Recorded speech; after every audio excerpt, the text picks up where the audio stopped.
ఇవే బియ్యం ఇవ్వండి, సన్న బియ్యం. తెలంగాణలో ఇస్తున్నారు కదా సన్న బియ్యం, ఇక్కడ ఎందుకు ఇవ్వట్లేదు మీరు? ఎందుకు ఇవ్వట్లేదంటే మళ్ళీ దానికి ఒక అధికారి చెప్పుకొచ్చారు అనమాట, మన దగ్గర పండాలి కదా సార్ అంతా అని. ఎక్కడ పోతోంది లోటు?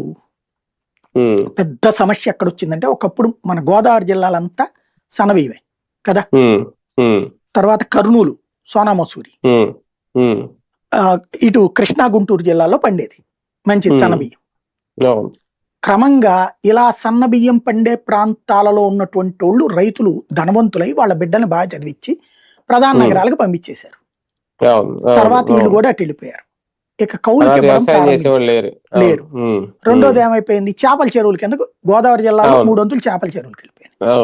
ఇంకా అక్కడ సన్నబియ్యం ఏడ పండుతుంది? మీకు మరీ దరిద్రం ఏంటో తెలుసా? రాష్ట్ర విభజన తర్వాత మన దరిద్రానికి సాక్ష్యము, భారతదేశంలో ఇదివరకు అత్యధికంగా ధాన్యం పండించే ప్రాంతం ఉమ్మడి ఆంధ్రప్రదేశ్, టాప్ 3లో ఉండేది. పంజాబ్ తర్వాత మనం ఉండేవాళ్ళం. ఇవాళ ఏంటో తెలుసా, మనం 7వ స్థానంలోనూ, ఫస్ట్ ప్లేస్ తెలంగాణ.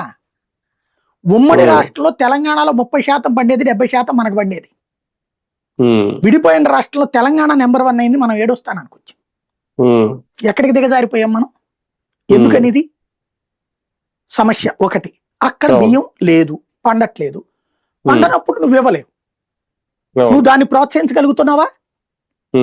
లేదు.